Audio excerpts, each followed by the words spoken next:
মির্জা ফখরুল ইসলাম আলমগীরের বক্তব্যটাকে অবশ্যই যদি একটু যুক্ত করে বলেন। বাংলাদেশ গাজায় পরিণত হোক এরকম একটা বিষয় চাই না, আরেকটা যুদ্ধে জড়াতে চাই না। হ্যাঁ, এটা তো খুবই মানে যেটা আহ, মির্জা ফখরুল ইসলাম বলেছেন, এটার কিন্তু আমি আরো ভালো প্রতিধ্বনি শুনছি আহ, এর তারেক রহমানের কাছ থেকে। উনি কিন্তু বলছেন যে এই ধরনের চুক্তি এটা পার্লামেন্টের মাধ্যমে করতে হবে।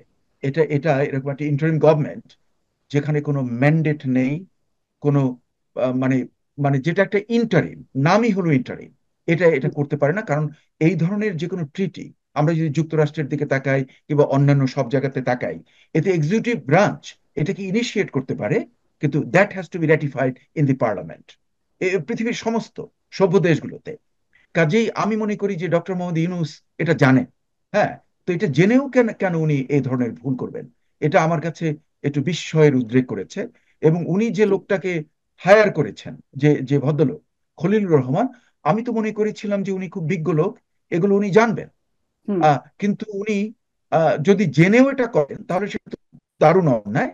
আর যদি উনি না জেনে করেন তাহলে ওনার জ্ঞানের পরিধি পরিধি আরো একটু জি। বাড়ানো উচিত জি। বলে আমি মনে করি।